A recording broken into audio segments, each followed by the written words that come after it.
വിശുദ്ധ ഖുർആനും നബി സല്ലല്ലാഹു അലൈഹി വസല്ലമയുടെ ഹദീസും സഹാബികൾ മനസ്സിലാക്കിയതുപോലെ മനസ്സിലാക്കുക. ഇതിനാണ് മൻഹജുസ് സലഫ് എന്ന് പറയുന്നത്. സലഫിന്റെ മൻഹജ് എന്ന് പറയുന്ന ഈ വാക്ക് പൊതുവെ ചില ആളുകൾ നിങ്ങൾ കേട്ടിട്ടുണ്ടോ, സലഫികൾ എന്നൊക്കെ പറയുന്നത്. ഈ മൻഹജ്, ഈ മാർഗം പിൻപറ്റുന്നവനാണ്. അതൊരു പ്രത്യേക കക്ഷിയോ ഗ്രൂപ്പോ അല്ല, ഏതെങ്കിലും ഒരു പ്രത്യേക വിഭാഗത്തിന് പറയുന്ന പേരല്ല.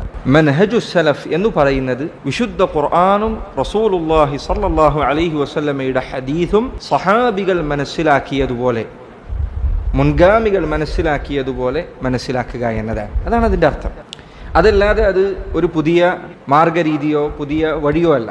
മാത്രമല്ല, ഒരാൾ സലഫി എന്ന് പറയുന്നത് ഒരു പ്രത്യേക കക്ഷിയുടെ ഭാഗമാണ് എന്ന് അറിയിക്കുന്നതിന് വേണ്ടിയാണ് എങ്കിൽ അവൻ സഹാബത്തിന്റെ മാർഗത്തിന് എതിരായിട്ടുണ്ട്. ഒരാൾ പറയും ഞാൻ സലഫിയാണ് എന്ന് അവൻ പറയുന്നത് കൊണ്ട് അവൻ ഉദ്ദേശിക്കുന്ന അവൻ്റെ നാട്ടിലുള്ള ഏതെങ്കിലും ഒരു പ്രത്യേക കക്ഷിയുടെ ഭാഗമാണ് അവൻ എന്ന് ആളുകളെ അറിയിക്കാനാണ് എങ്കിൽ അവൻ സഹാബത്തിന്റെ മാർഗത്തിന് എതിരായ പ്രവൃത്തിയാണ് ഈ ചെയ്യുന്നത്. സലഫി എന്ന് ഒരാൾ പറയുന്നത് കൊണ്ട് അർത്ഥമാക്കുന്നത് ഈ പറഞ്ഞതാണ്. എന്താകട്ടെ, മൻഹജുസ് സലഫ്, മൻഹജ് എന്ന് പറഞ്ഞാൽ മാർഗം എന്നാണ്, സലഫ് എന്ന് പറഞ്ഞാൽ മുൻഗാമികളാണ്.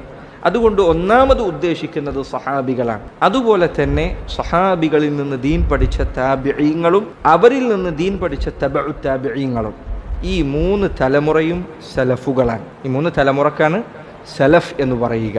ഈ മൂന്ന് തലമുറ എന്താ? ഈ മൂന്ന് തലമുറക്കൊരു പ്രത്യേകത.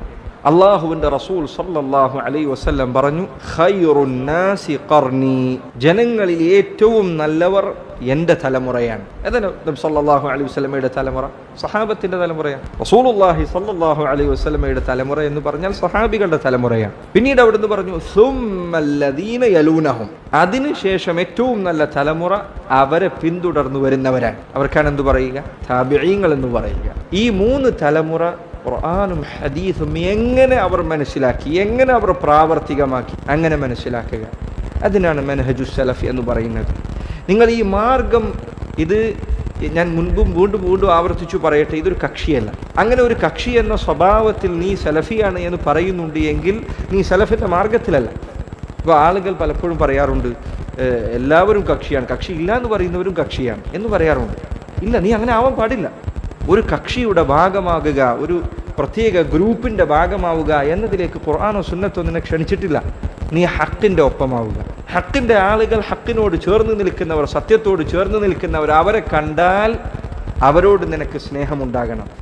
അവൻ്റെ അടുക്കലുള്ള സത്യം അത് കാരണത്താൽ, അത് അവൻ നിന്നെ എതിർത്താലും, നീ വരുന്ന പള്ളിയിലേക്ക് വന്നിട്ടില്ലെങ്കിലും, നീ കേൾക്കുന്നയാളുടെ പ്രസംഗം കേട്ടിട്ടില്ലെങ്കിലും, നിന്നോട് തന്നെ അവന് യോജിപ്പുണ്ടെങ്കിൽ പോലും നീ അവനോട് വെറുപ്പ് കാണിക്കരുത്. അതുകൊണ്ട് സഹോദരങ്ങളെ, ഒരാളുടെ പേരിൽ, ഒരു സംഘടനയുടെ പേരിൽ, ഒരു സംഘത്തിൻ്റെ പേരിൽ, ഒരു പള്ളിയുടെ പേരിൽ, ഒരു ഖതീബിൻ്റെ പേരിൽ, ഒരു ഉസ്താദിൻ്റെ പേരിൽ, ഒരു ഷെയ്ഖിൻ്റെ പേരിൽ, ഒരാളുടെയും പേരിൽ നിങ്ങൾ മുസ്ലിമീങ്ങൾക്കിടയിൽ വേർതിരിവുകൾ സൃഷ്ടിക്കാൻ പാടില്ല. നിങ്ങൾ അള്ളാഹുവിൻ്റെ ദീനിനോട് കൂറുള്ളവരാവുക. അതിൽ പറയുന്നത് ജീവിതത്തിൽ പാലിക്കുക.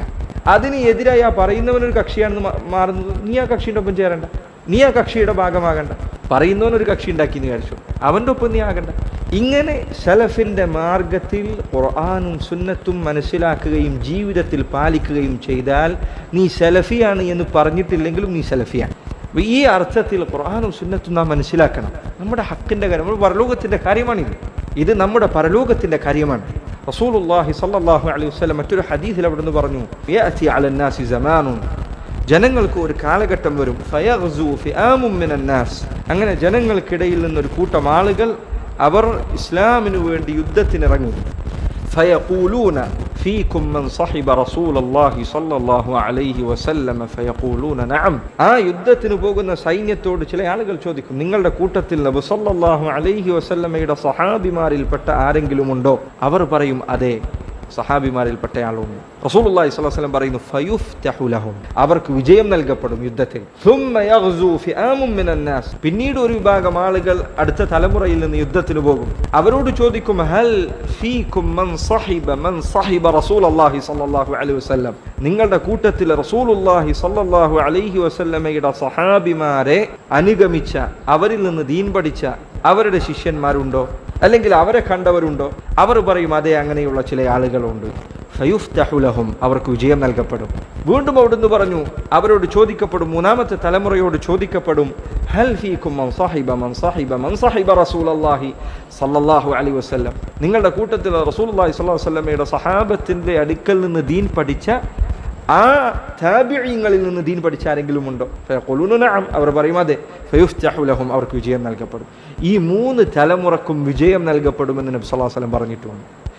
ഈ 3 തലമുറകളിൽ ഒരു ബിദ്അത്തും ഉണ്ടായിട്ടില്ല എന്ന് നാം പറയുന്നില്ല. ബിദ്അത്തുകൾ ഉണ്ടായിട്ടുണ്ട്. പക്ഷേ ബിദ്അത്തുകൾക്ക് വ്യാപനമുണ്ടായത്, അവക്ക് ജനങ്ങൾക്കിടയിൽ പരസ്യവും പ്രകടവുമായ സ്വാധീനം നൽകപ്പെട്ടത് ഈ 3 തലമുറകൾക്ക് ശേഷമാണ്. അതിനുശേഷമാണ് മുസ്ലിം ഉമ്മത്തിനിടയിൽ പിഴച്ച വാദങ്ങളും പിഴച്ച ചിന്താഗതികളും ശക്തമായ വേരോട്ടം അവക്ക് ലഭിച്ചത്. എന്നാൽ അതിനു മുൻപ് ബിദ്അത്ത് തകർന്ന അവസ്ഥയിലാണ്, സുന്നത്ത് വിജയിച്ചു നിൽക്കുന്ന അവസ്ഥയിലാണ്. സുന്നത്താണെന്ന് വിജയിച്ചു നിൽക്കുന്നത് ഈ 3 തലമുറയിൽ. പിന്നീട് ബിദ്അത്തുകൾ, അതിൽ പല ബിദ്അത്തുകൾക്കും ശക്തി നൽകപ്പെടുകയുണ്ട്.